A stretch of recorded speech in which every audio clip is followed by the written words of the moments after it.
Hello বন্ধুরা, আমি অনু চলে এসেছি আজকে আবার একটা রেসিপি নিয়ে। সেটা হলো লোটে মাছ। লোটে মাছ তো সবাই কম বেশি খেয়ে থাকেন আপনারা। তো আজ আমি লোটে রেসিপি বানাবো, লোটে মাছের ঝুড়ো বানাবো। তো এই দেখুন, আমি হলুদ দিয়ে দিয়েছি, কিছুটা হলুদ আমি আগেই মাখিয়ে দিয়েছিলাম, আমি সেটা ভিডিও করতে পারিনি, কিন্তু যাই হোক আমি এখন একটু হলুদ দিয়ে দিলাম। এবার একটু লবণ দিয়ে দেবো, কিছুটা লবণ দিয়ে দিচ্ছি আমি। এবার আমি মাছগুলোকে ভালো করে মাখিয়ে নেব। দেখুন মাছটা খুব সুন্দর আছে, আমি বরকে বলেছিলাম নিয়ে আসতে, খুব ভালো মাছটা, খুব সুন্দর। তো যাই হোক আমি একটু লবণ হলুদ মাখিয়ে এখন রেখে দিই। তারপর আমি পেঁয়াজ রসুন এগুলো আগে কুচিয়ে নিই, একটু কেটে নিই, কুচি করে কেটে নেব। ততক্ষণ একটু থাক, পরে আমি আসছি এখানে। এই যে আমি এবার নিয়ে এসেছি, অনেকটাই আমার লোটে মাছ আছে, তাই আমি এখানে দুটোতে মনে হবে না, দেখে নিই কেটে, দুটো থেকে আড়াইটা বা তিনটে যাই হোক পেঁয়াজ দেবো। আর এই যে রসুনগুলো আমি সব ছাড়িয়ে কুচি কেটে নেবো। এখানে লঙ্কাও আছে, আমি একটু কুচি করে দেবো, আর সামান্য একটু আদা দেবো। এবার আমি এগুলো কেটে নিই, তারপরে দেখাচ্ছি আপনাদের। ছাড়া করবো তো, আমাকে দেখিও না, হাতটা দেখালেই হয়। পেঁয়াজগুলো প্রচুর কালো দাগ আছে, তাই আমি একটু জলে ধুয়ে নেব।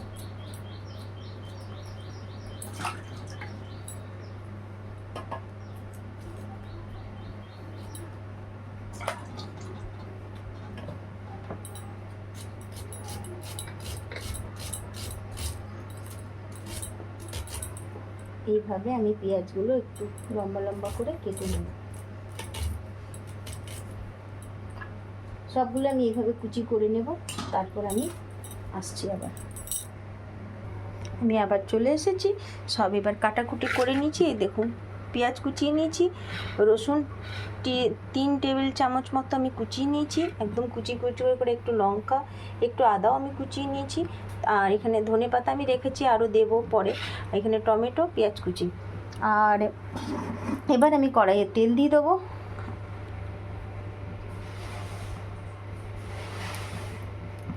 কড়াইয়ে আমি তেল বসিয়ে দিয়েছি।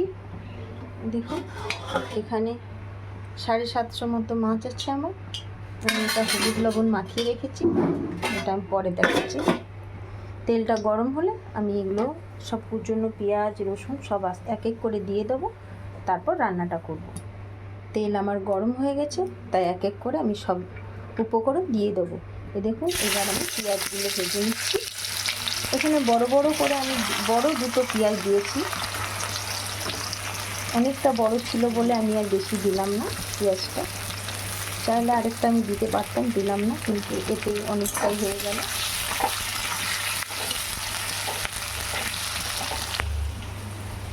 এই মাছটা কম বেশি সবাই ভালোবাসেন, তবে যারা খেতে চান না তারা এইভাবে করে দেখবেন। দেখুন আমি রসুন কুচি অনেকটাই দিয়েছি, এর মধ্যে একটা গন্ধ আছে যার জন্য সবাই পছন্দ করে না। তো তারা একটু রসুন যদি বেশি করে দেন তাহলে কিন্তু দেখবেন খেতে খুব সুস্বাদু লাগবে। সত্যি কথা বলতে আগে আমাদের বাড়িতেও কেউ খেত না, তারপর আমি যখন থেকে এইভাবে রান্না করা শুরু করেছি এখন সবাই চেটে পুটে খায়, আর আমার ছেলে তো খুব ভালোবাসে। আমি সামান্য একটু আদা কুচি করে রেখেছি, সেটাও দেবো। যেহেতু আমি আদা এখানে কুচনো বেশি দিচ্ছি না, আমি একটুখানি আদা রসুনের পেস্ট আছে সেটা দেবো।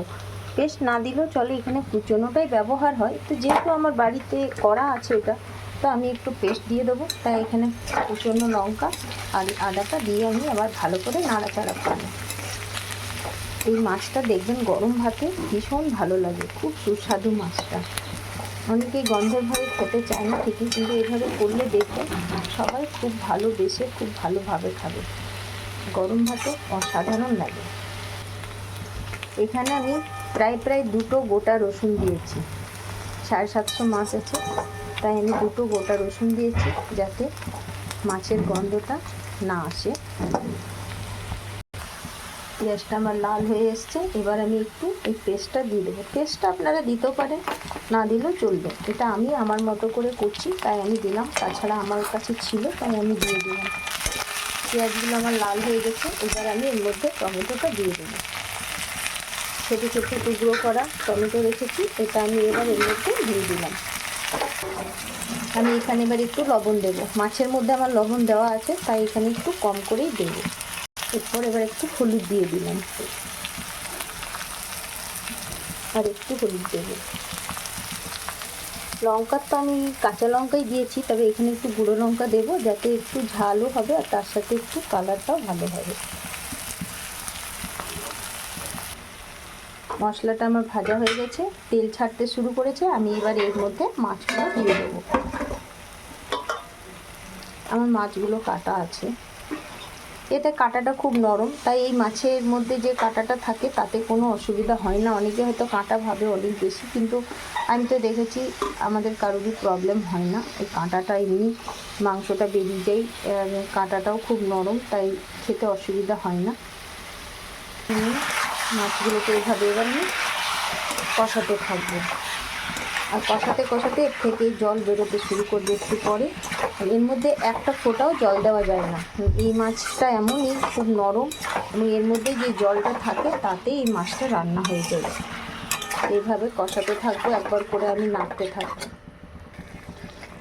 দেখুন কষাতে কষাতে কীভাবে এবার জল বেরিয়ে আসছে। এই দেখুন জল বেরোচ্ছে একটু করে, যে তেল আর জল একসাথেই বেরোচ্ছে। এইভাবে কষাতে থাকবে। যখন জলটা শুকনো হয়ে যাবে তখন এটা একটু উপর থেকে ধনেপাতা দিয়ে নামিয়ে দিতে হবে। দেখুন বন্ধুরা কিভাবে জল বেরিয়ে গেছে মাছটা থেকে, দেখেছেন? অনেক জল বেরিয়ে গেছে। এই মাছটার জলটা মরতে একটু টাইম তো লাগবেই। এইভাবেই একবার করে নাড়াতে হবে, নাহলে কড়াইয়ে ধরে যাবে। এই দেখুন আমার লোটে মাছের ঝুড়ো রেডি হয়ে গেছে। তবে আমি একটু সামান্য একটু চিনি দেব, এটা আপনারা নাও দিতে পারেন, এটা আপনাদের পছন্দ মতো। এটা আমার ভালো লাগে তাই সামান্য একটু চিনি দিলাম আমি। এবার এটা একটু নাড়াচাড়া করে ধনেপাতা দিয়ে জাস্ট নামিয়ে নেব। দেখুন এবার কড়াইয়ে কেমন ধরে যাচ্ছে, মানে আমার মাছ, লোটে মাছের ঝুড়ি বা ভুনাও বলে অনেকে, আবার লোটে ঝুড়ো বলে, ঝুড়িও বলে, কেউ ভুনাও বলে। আমার রেডি হয়ে গেল লোটে মাছের ঝুড়ি বা লোটে মাছের ঝুড়ো। এবার আমি একটু ধনেপাতা দিয়ে নামিয়ে দেব। তৈরি হয়ে গেল বন্ধুরা আমার লোটে মাছের ঝুড়ি। এই দেখুন, বা ঝুড়ো, খুব সুন্দর দুর্দান্ত স্বাদের এই ঝুড়ি। আপনারাও বানিয়ে খাবেন, দেখবেন খুব ভালো লাগবে। তো এই দেখুন,